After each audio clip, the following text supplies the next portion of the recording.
تحفظ ختم نبوت، ناموس رسالت، رد قادیانیت، حالات حاضرہ اور دیگر اہم ملکی و بین الاقوامی موضوعات پر مبنی مستند اور معلوماتی پروگرامز دیکھنے کے لیے کے ٹی وی آفیشیل کے یوٹیوب چینل کو سبسکرائب کیجیے۔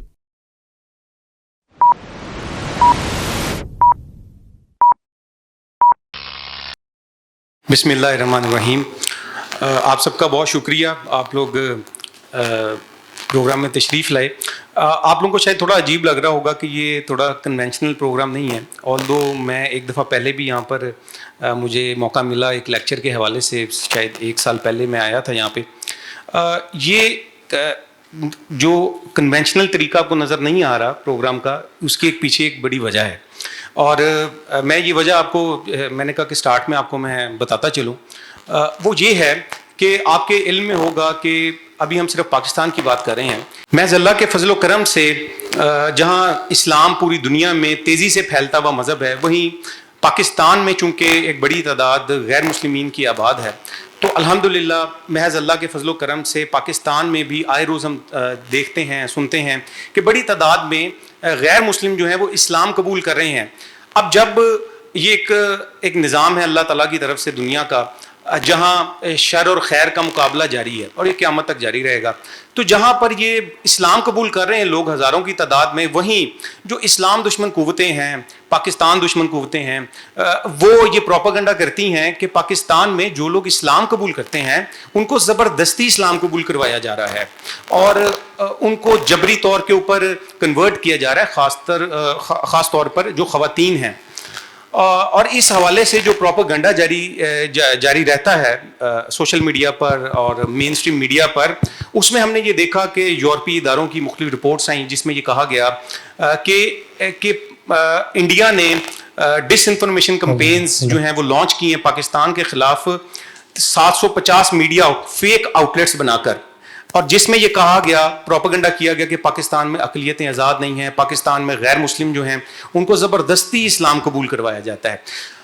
الحمدللہ اس ٹاپک کے حوالے سے ہماری ٹیم کے ٹی وی کی، عبدالوارث گل صاحب، ہم لوگ پورے پاکستان میں اس حوالے سے پروگرام کرتے ہیں کہ پاکستان میں اسلام کیوں قبول کیا جا رہا ہے، کیا وجہ ہے کہ لوگ اتنی تیزی سے اسلام قبول کر رہے ہیں، اور جن افراد نے کیا ہے وہ خود بتائیں گے کہ انہوں نے اسلام کیوں قبول کیا۔ ہمارے ساتھ جو پہلے گیسٹ ہیں عبدالوارث گل صاحب، آپ نے شارٹ انٹروڈکشن ان کا سنا۔ عبدالوارث گل صاحب جو ہیں، اللہ تعالیٰ نے انہیں توفیق دی 15 سال پہلے اسلام قبول کرنے کی، اور اب تک محض اللہ کی توفیق سے 2000 سے زیادہ جو افراد ہیں وہ ان کے ہاتھ پر، ان کی کوششوں سے اسلام قبول کر چکے ہیں، اور جس میں مختلف مذاہب کے لوگ ہیں۔ اسی طرح ہم ایک ادارہ ہے حقوق الناس ویلفیئر فاؤنڈیشن، جو پاکستان میں اپنی نوعیت کا پہلا ادارہ ہے جو نو مسلمین جو لوگ اسلام قبول کرتے ہیں ان کی فلاح و بہبود کے لیے کام کرتا ہے، اور خاص طور پر غیر مسلموں میں دعوت و تبلیغ کے حوالے سے کام کرتا ہے۔ عبدالوارث گل صاحب کو یہ اعزاز بھی حاصل ہے کہ عبدالوارث گل صاحب اس ادارے کے جنرل سیکرٹری ہیں، اور جو ہماری بہن اس وقت سسٹر موجود ہیں مس سمیرہ، ان کو اللہ نے توفیق دی آج سے تقریباً 6 سال پہلے اسلام قبول کرنے کی۔ آپ کے سامنے یہ نو مسلمین بیٹھے ہیں۔ اب شاید آپ کو عجیب لگے کہ میں یہ سب کچھ کیوں کہہ رہا ہوں اور میرا ان سے کیا کنیکشن ہے، تو ایکچولی چونکہ میرا تعلق میڈیا سے ہے، پچھلے 20-22 سال سے بائی پروفیشن میں میڈیا ایڈوائزر ہوں، اور ایک تھنک ٹینک ہے forum for media research and policy, اس میں کام کرتا ہوں۔ اور اس کے علاوہ پاکستان میں نو مسلمین جو لوگ اسلام قبول کرتے ہیں اس کے حوالے سے پاکستان میں ہی نہیں بلکہ شاید دنیا میں سب سے زیادہ جس نے ڈاکیومنٹریز بنائی تو شاید ان میں سے میں ایک ہوں، جنہوں نے جو نیولی کانورٹس ہوتے ہیں انٹرنیشنل اور نیشنل لیول پہ ان کی ڈاکیومنٹریز جو ہیں وہ بنائی، اور ہم نے اس کی اسکریننگ بھی کی اللہ کے فضل سے۔ پروگرام کا باقاعدہ آغاز تو ہو چکا ہے۔ میں سب سے پہلے عبدالوارث گل صاحب سے کویسچن جو ہے وہ کرنا چاہوں گا کہ عبدالوارث، آپ نے الحمدللہ اسلام قبول کیا اور کئی لوگوں نے آپ کے توسط سے اسلام قبول کیا، تھوڑا سا آپ اپنا انٹروڈکشن کرائیں، پہلے آپ سے کر لیتے ہیں شروع کہ آپ نے پہلے کس مذہب سے آپ کا تعلق تھا اور کتنا عرصہ پہلے، میں نے بتا دیا لیکن آپ خود اس کو ذرا ایلیبریٹ کریں کہ کتنا عرصہ پہلے آپ نے اسلام قبول کیا۔ حسن، آپ نے سوال کیا کہ میں نے کس سن میں اسلام قبول کیا، تو 2006 میں اللہ سبحانہ وتعالیٰ کی توفیق سے میں نے کوئی 6 سال کمپیریٹیو اسٹڈی کے بعد اللہ سبحانہ و تعالیٰ نے مجھے یہ توفیق عطا فرمائی کہ میں اس بات کو سمجھنے میں کامیاب ہو سکا کہ اس کائنات کا واحدہ و یکتا الہ کون ہے. مجھے پتہ چل سکا کہ کمپلیٹ کورٹ آف لا کس دین میں پایا جاتا ہے. Quran is the last and final statement of the Allah سبحانہ و تعالیٰ. جب مجھے اس بات کے بارے میں ریئلائز ہوا, جب پتہ چلا کہ محمد صلی اللہ علیہ وسلم لقد کان لکم فی رسول اللہ اسوۃ حسنہ, محمد صلی اللہ علیہ وسلم کی ذات اقدس میں انسانی زندگی گزارنے کی ہر طرح کی تعلیم موجود ہے, تو الحمدللہ 2006 میں اللہ سبحانہ و تعالیٰ نے مجھے اسلام قبول کرنے کی توفیق عطا فرمائی. مس میرا آپ بتائیں گے کہ آپ نے کتنا سال پہلے اسلام قبول کیا؟ السلام علیکم ورحمۃ اللہ. میرا تقریباً 6 سال ہو چکے ہیں, یعنی 2017 میں تقریباً میں نے دین اسلام قبول کیا. اور میرا تعلق جو ہے پہلے عیسائیت مذہب سے تھا, اور میں اس طرح سے آئی دین اسلام میں کہ میرا اپنے دین عیسائیت سے بہت گہرا تعلق تھا. تو مجھے لگتا تھا کہ عیسائی جو ہیں یا کرسچن کمیونٹی جو ہے نا, وہی سب سے بیسٹ ہے. تو بس اسی طرح سلسلہ چلتا رہا. میں اسلام کو میں نے اسٹڈی صرف اس لیے کرنا شروع کیا کہ اس میں سے غلطیاں نکال سکوں, دیکھوں کہ اسلام میں کہاں کیا کیا غلطیاں ہیں. تو ان غلطیوں کو ڈھونڈتے اللہ تعالیٰ نے مجھے توفیق دی. میں نے قابل دھیان کا مطالعہ کرنا شروع کیا, تو پھر اللہ تعالیٰ نے مجھے توفیق دی اور میں نے دین اسلام کو قبول کر لیا. مجھ پہ اللہ نے یہ حقیقت آشکارا کی کہ اصل میں در حقیقت دین صرف اسلام ہے, اور باقی جتنے ادیان ہیں وہ سب کے سب ان میں کہیں نہ کہیں فالٹ آ چکا ہے, کہیں نہ کہیں وہ انسان ساختہ ہیں. تو اس وجہ سے میں سارا کا سارا کریڈٹ جو ہے وہ صرف اپنے رب کو دینا چاہوں گی کہ اللہ نے توفیق دی اور میں نے دین اسلام قبول کر لیا. الحمدللہ. اچھا عبدالواری صاحب, میں آپ سے, انہوں نے تو مس سمیرا نے تو بتایا کہ اس کی کیا وجہ بنی اسلام قبول کرنے کی, کمپیریٹیو ریلیجن انہوں نے کیا. آپ وہ کیا وجوہات تھیں جس کی بنا پر آپ نے اسلام قبول کیا؟ میں تو حسن سچی بات ہے کہ اسلام قبول کرنے کا کبھی سوچا بھی نہیں تھا, کبھی وہم و گمان میں بھی یہ بات نہیں تھی کہ میں کبھی اسلام قبول کروں گا. واقعہ یہ ہے کہ میں تو ایک اچھا عیسائی بننے کے لیے گھر سے نکلا تھا. ایک بات یاد رکھیں, آپ اس ایج میں ہیں کہ آپ کو بھی اس بات سے واسطہ پڑے گا کہ انسانی زندگی میں جب شعور داخل ہوتا ہے نا, تو شعور آپ سے چند ایک سوال پوچھتا ہے, اور اس میں سب سے بنیادی سوال یہ ہوتا ہے کہ ہو آر یو, تم کون ہو. جب شعور زندگی کی دستک دیتا ہے زندگی کے دروازے پہ, تو آپ سے یہ لازمی سوال کرے گا کہ تم کون ہو, یو کیم فرام ویئر, تم کہاں سے آئے ہو, اور بالآخر جب یہاں سے جاؤ گے تو تمہارا انجام کیا ہوگا.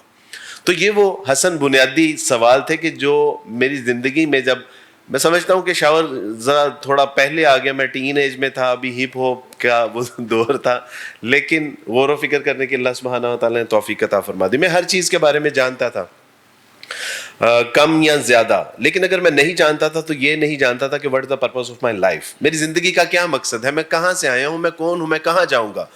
اور یہ سوال پوچھنے کے لیے میں جب اپنے پریسٹ کے پاس گیا تو میں نے ان سے کہا کہ سر I want to know what is the purpose of my life. He replied me, that's very simple. You should die for Jesus. You should live for Jesus. تمہارا جینا, تمہارا مرنا, سب کچھ مسیح کے لیے ہے. مسیح علیہ السلام نے تمہارے گناہوں کے لیے اپنے آپ کو صلیب پر چڑھا دیا. اب اس پیغام کو پوری دنیا میں پہنچانا ہے. اور میں نے کہا کہ سر اس کے لیے مجھے کیا کرنا ہوگا. انہوں نے کہا کہ اس کے لیے آپ کو ایک اچھا سچا پکا مسیحی بننا ہوگا. تو میں نے کہا سر اچھا سچا پکا مسیحی بننے کے لیے کیا کرنا ہوگا. تو انہوں نے کہا کہ مسیحی تعلیمات کو پڑھنا ہوگا, غور و فکر کرنا ہوگا. جب میں نے مسیحی تعلیمات کو پڑھنا شروع کیا, اس پہ غور و فکر کرنا شروع کیا, تو مجھے اس میں بہت زیادہ مسائل کا سامنا کرنا پڑا. مثلا ہم دعا کرتے تھے روزانہ, اور اس دعا کا جو اختتام تھا وہ یہ تھا کہ اے خدا ہم جو کچھ بھی تجھ سے مانگتے ہیں تیرے پیارے بیٹے یسوع مسیح کے وسیلہ سے مانگتے ہیں. تو ایک لمحے کے لیے میں رکا. جب انسان اپنے شعور کے اپنے دماغ کے دروازے اور کھڑکیاں کھول کے اپنے مذہب کا مطالعہ کرتا ہے, تو پھر اس کو اللہ سبحانہ و تعالیٰ غور و فکر کرنے کی توفیق عطا فرماتے ہیں. تو جب میں نے, ویسے تو میں 18-19 سال سے یہ دعا کر رہا تھا کہ اے خدا جو کچھ مانگتا ہوں تیرے پیارے بیٹے یسوع مسیح کے وسیلہ سے مانگتا ہوں معاذ اللہ, لیکن اس دن مجھے یہ ریئلائز ہوا کہ ہاؤ اٹس پاسبل جی is a son of God. یہ کیسے ممکن ہے کہ مسیح علیہ السلام خدا کے بیٹے. اگر یہ مسیح علیہ السلام خدا کے بیٹے ہیں تو پھر خدا تعالیٰ کی کوئی بیوی بھی ہوگی, پھر اس کا بھی کوئی قوم قبیلہ ہوگا, لیکن بائبل خود کہتی ہے کہ خداوند تمہارا خدا ان تمام رشتے ناتوں سے پاک ہے. یعنی نہ اس کی کوئی بیوی ہے, نہ قوم قبیلہ ہے, نہ کوئی آنکھ اس کو دیکھ سکتی ہے, نہ کان اس کو سن سکتے ہیں.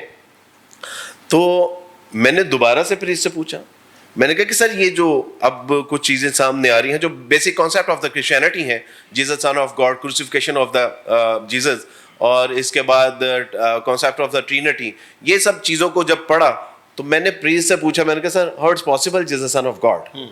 تو اس نے کہا کہ اس لیے کہ وہ بغیر باپ کے پیدا ہوا ہے. تو میں نے کہا کہ بغیر باپ کے تو مسیح علیہ الصلوۃ والسلام کے بغیر باپ کے پیدا ہونے کے علاوہ آدم علیہ الصلوۃ والسلام بغیر باپ کے پیدا ہوئے ہیں, اور صدق ملک ہے وہ بغیر باپ کے پیدا ہو, اس کا نہ اول ہے نہ آخر ہے. تو اس نے کہا کہ نہیں وہ خدا جیسے کام کرتا تھا. تو میں نے کہا کہ مسیح علیہ الصلوۃ والسلام خود کہتے ہیں کہ میں اپنے بھیجنے والے کی طاقت اور قوت سے تمہیں معجزات کر کے دکھاتا ہوں. تو انہوں نے کہا کہ my dear son, you are thinking about Jesus son of God, actually Jesus is the God. اچھا, یہ انہوں نے کہا کہ ہاں, انہوں نے کہا تم ابھی اسی یعنی چکر میں ہو کہ وہ بیٹا کیسے ہو سکتا ہے. انہوں نے کہا actually Jesus is the God, وہی خدا ہے, وہی انسانی روپ میں. میں نے کہا کہ لیں آپ نے تو میرا بیڑے غرق کر دیا, میں تو یہی نہیں سمجھ پا رہا تھا کہ جیسس سن آف گاڈ کیسے ہو سکتا ہے, اور آپ نے کہا کہ وہ خود ہی خدا ہے. میں بہرحال بڑے بے آبرو ہو کے تیرے کوچے سے ہم نکلے کے مصداق. اس کے بعد قصہ مختصر یہ کہ بڑی تفصیل کے ساتھ عیسائیت کو پڑھا, عقائد و نظریات کو پڑھا, اور ایک لمحہ ایک وقت پھر ایسا آیا کہ میں اچھا عیسائی بننے کے لیے گھر سے نکلا تھا, اور میں نے عیسائیت کو پڑھنے, سمجھنے اور اس کے اوپر غور و فکر کرنے کے بعد عیسائیت کو جو ہے وہ خیر بات کہہ دیا. اس کا منطقی نتیجہ یہی بنتا تھا, یہ بنتا ہے کہ آپ نے اسلام قبول کر لیا, کیونکہ میں ایک دلی تسکین چاہتا تھا, راحت جاں چاہتا تھا, اور وہ عیسائیت سے تو میسر نہیں آئی. اور اس کے بعد پھر ایک وقت تک حسن میں ملحد رہا. میں نے کہا کہ یہ سب مذہبی لوگوں اور کی اس دوران آپ کہانیاں نے دیگر مذاہب کا مطالعہ بھی کیا؟ جی بالکل. اس کے بعد یعنی کچھ عرصہ تو میں جو ہے وہ رہا, ملحد رہا. میں نے کہا کوئی خدا نہیں ہے, یہ مذہب کے لوگوں کی بنائی ہوئی کہانیاں ہیں.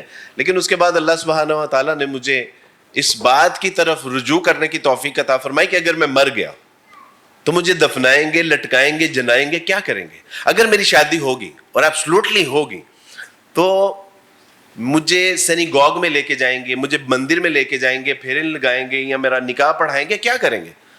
تو اللہ سبحانہ و تعالیٰ کی توفیق سے مجھے لگا کہ نہیں, مجھے کسی نہ کسی راستے کا انتخاب کرنا ہے, اس کے بغیر کوئی چارہ نہیں ہے. تو پھر اللہ سبحانہ و تعالیٰ کی توفیق سے میں نے یہودی مذہب کو پڑھا, میں نے سکھ مذہب کو پڑھا, ہندو مت کو پڑھا, بدھائزم کو پڑھا, لیکن کہیں بھی وہ راحت جاں میسر نہیں آئی. پھر ایک دن اللہ سبحانہ و تعالیٰ کی توفیق سے میں نے اسلام کو پڑھنے کا, کیونکہ میں جس معاشرے میں رہتا تھا اس معاشرے میں مسلمان تو تھے سوری ٹو سے, لیکن اسلام نظر نہیں آتا تھا. ہم علی حجویری رحمۃ اللہ علیہ کے مزار کے عقب میں رہائش تھی, اور ہم نے ساری زندگی یعنی اپنی لڑکپن تک وہاں ڈول کی تھاپ پہ تھرکتے ہوئے جسم دیکھے. ہم نے بچیوں کے سر ننگے دیکھے, لیکن درباروں کے اوپر چادریں چڑھائی جاتے ہوئے دیکھی. ہم نے دیکھا کہ صاف پانی میسر نہیں ہے, لیکن جو ہے وہ مسلمان اپنی قبروں کو غلاب عرق کے ساتھ جو ہے وہ غسل دیتے ہیں. ہم نے دیکھا کہ غریب کے گھر میں کھانا نہیں ہے, لیکن دیسی گھی کے چراغاں مسلمان کرتے ہیں. تو بڑی عجیب سی, تو ایک بڑا مسکنسیپشن تھا, لیکن بعد میں پتہ چلا کہ وہ اسلام نہیں تھا. تو جب اللہ سبحانہ و تعالیٰ نے قرآن کو پڑھنے کی توفیق عطا فرمائی, نبی علیہ الصلوۃ والسلام کی سیرت طیبہ کو پڑھنے کی توفیق عطا فرمائی, تو تب مجھے پتہ چلا کہ جو تصور توحید, جو اس کائنات کے الہ کا تصور قرآن پیش کرتا ہے, اسلام پیش کرتا ہے, سچی بات ہے کہ آپ پوری دنیا کے مذاہب کے عقائد و نظریات اٹھا کے دیکھ لیجئے, جو تعلیم اللہ سبحانہ و تعالیٰ کے بارے میں قرآن اور اسلام دیتا ہے اس کی کوئی مثل بھی نہیں ہے کہیں پہ. رسول اللہ صلی اللہ علیہ وسلم کی سیرت طیبہ کا مطالعہ کیا تو پتہ چلا کہ رسول اللہ صلی اللہ علیہ وسلم محض رحمت للعالمین مسلمانوں کے لیے نہیں بنا کر بھیجے گئے, بلکہ آپ علیہ الصلوۃ والسلام تو زمین و آسمان کے لیے, حجر کے لیے, شجر کے لیے, انسانوں کے لیے, حیوانوں کے لیے, یہاں تک کہ جنات کے لیے بھی رحمت للعالمین بنا کر بھیجے گئے. اور اس کی ایک مثال میں آپ کو بتانا چاہتا ہوں کہ جب میں نے اسلام قبول کیا تھا تو میرا بائیکاٹ کر دیا گیا,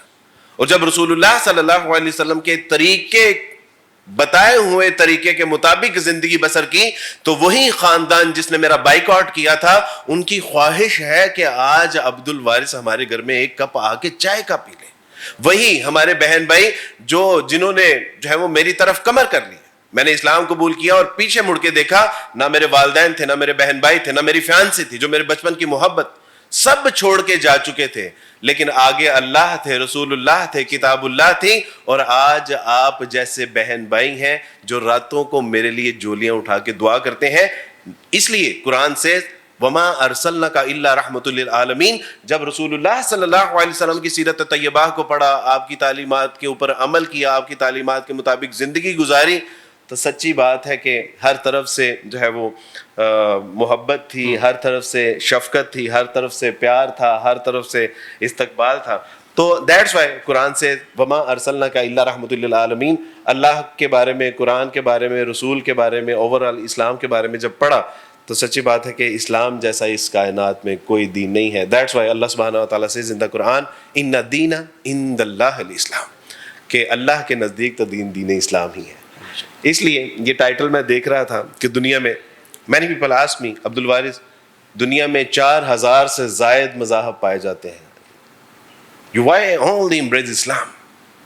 That's why Islam, کہ اسلام میں جو تصور توحید ہے, جو کمپلیٹ کورٹ آف لا ہے, جو محمد صلی اللہ علیہ وسلم کی جو سیرت و کردار کے مطابق زندگی بسر کرنے کا اللہ سبحانہ و تعالیٰ نے ایک خوبصورت ہمیں نمونہ عطا فرمایا ہے. سچی بات ہے کہ کائنات کے مذاہب کو آپ مطالعہ کر لیجئے, آپ کو ایسا دین کہیں نہیں ملے. دیٹس وائی اسلام. الحمدللہ الحمدللہ. اچھا مس سمیرہ, آپ یہ بتائیے کہ ہم نے یہ اکثر دیکھا ہے کہ جو لوگ اسلام قبول کرتے ہیں, خاص طور پر جو خواتین ہیں, اسلام قبول کرنے کے بعد ان کو بڑی مشکلات آتی ہیں, گھر والوں کی طرف سے, فیملی کی جانب سے بڑی مشکلات کا سامنا کرنا پڑتا ہے. اس حوالے سے آپ بتائیں کہ جب آپ نے اسلام قبول کیا تو کیا آپ کو جو آپ کی جو ایکس کمیونٹی ہے اس کی طرف سے کوئی آپ کو ڈسکریمنیشن یا پرسیکیوشن کا, ظلم کا یا کسی قسم کا سامنا کرنا پڑا؟ دیکھیں, دین اسلام جو ہے وہ سلامتی کا نام ہے, اور یہ بات بالکل سچ ہے. جیسے جیسے آپ دین اسلام کا مطالعہ کرتے جائیں گے یا دین میں آتے جائیں گے, آپ کے لیے آسانیاں پیدا ہوتی جائیں گی. لیکن بات یہ ہے کہ اس سے پہلے جب آپ دین کو چھوڑنے کی بات کرتے ہیں, عیسائیت میں ہوتے ہوئے کسی اور دین کی طرف اسٹڈی کرنے کا سوچتے ہی ہیں نا, تو آپ کے والدین جو ہیں وہ پریشان ہو جاتے ہیں. تو اسی طرح دین اسلام جو ہے میں نے قبول کر لیا تھا, لیکن ہوا یوں کہ میں نے جو ہے نا ابھی ان کو بتایا نہیں تھا کہ میں دین اسلام قبول کر چکی ہوں. تو میں نے ان سے خفیہ طور پر ان کو دعوت دینا شروع کی کہ دیکھیں بائبل کے اندر جو ہے نا بہت ساری سائنٹیفک مسٹیکس ہیں, اور قرآن اس لحاظ سے ٹھیک ہے, اس طرح بھی ٹھیک ہے. تو اس بات نے میری امی جو ہیں ان کو, میرے ابو, ان سب کو پریشان کر دیا. تو سب سے پہلا جو بائیکاٹ ہوا وہ میرے اسکول کی طرف سے تھا. تو بڑے بھائی نے کہا کہ آپ جو ہیں مسلم فرینڈس کو چھوڑ دیں, اپنی جتنی بھی آپ کے مسلمان دوست ہیں, مسلم ٹیچرس کو چھوڑ دیں, اسکول جانا چھوڑ دیں, سب کچھ چھوڑ دیں, کیونکہ وہ لوگ جو ہے نا وہ ہمارے نہ مذہب سے تعلق رکھتے ہیں, نہ ان کا ہمارے مذہب سے کوئی خاص لنک ہے. ہم جس مذہب میں پیدا ہوئے ہیں وہی ہمارے لیے بیسٹ ہے. بلکہ باتوں میں جب میں نے پاسر صاحب سے ذکر کیا کہ پاسر صاحب اس طرح انجیل مقدس اور بائبل جو ہے ان کے اندر مسٹیکس ہیں, مطلب میں نے ایک بک اسٹڈی کی ہے, تو انہوں نے مجھ سے کہا دیکھیں اس طرح کی بہت ساری کتابیں آپ کو مل جائیں گی, لیکن بات سچ یہ ہے کہ جب آپ اس دین میں جائیں گی تو یہ لوگ آپ کو ایکسیپٹ ہی نہیں کریں گے. یعنی انہوں نے مجھے آگے سے مزید تھریٹس دے دیے کہ مسلمان لوگ آپ کو قبول ہی نہیں کریں گے اپنی سوسائٹی کے اندر, اور آپ کو بے شمار جو ہے نا مسائل کا سامنا کرنا پڑے گا. لیکن میں یہاں یہ بات برملا اظہار کرنا چاہوں گی کہ بے شک مشکلات آتی ہیں, آپ کو گھر چھوڑنا پڑتا ہے, آپ کو اپنے بہن بھائی, ماں باپ کا وہ سب کچھ پیار نہیں ملتا, لیکن جب آپ دین اسلام اختیار کر لیتے ہیں اس کے بعد آسانیوں کا, سلامتیوں کا اور امن کا سلسلہ ایسا شروع ہوتا ہے کہ پھر آپ سب کچھ بھول جاتے ہیں. کیونکہ اللہ پاک قرآن پاک میں فرماتا ہے, اللہ تعالیٰ کو اصل میں پسند ہی وہ لوگ ہیں جو بہادر مومن ہیں. اگر آپ ہر ٹائم روتے ہی رہیں گے میں نے یہ بھی کھو دیا, میں نے یہ بھی کھو دیا, میں نے یہ بھی کھو دیا, اللہ کو ایسے لوگ نہیں پسند. اللہ کو بہادر مسلمان پسند ہے, شاید اسی لیے اللہ نے ہمیں اس دین کے لیے چنا ہے. تو مشکلات بہت ساری آئیں, اپنا گھر بار چھوڑنا پڑا, بہن بھائی, ماں باپ, سب کچھ چھوٹ گیا, لیکن الحمدللہ آج سب کچھ ہے. اور بس یہ ہے کہ ان کی کمی ضرور محسوس ہوتی ہے, لیکن جتنے بھی لوگ کنورٹیڈ ہیں ان سب کو میں یہی میسیج دوں گی کہ گھبرائیں مت. زندگی جو ہے زندگی میں مشکلات آتی رہتی ہیں, لیکن ان سے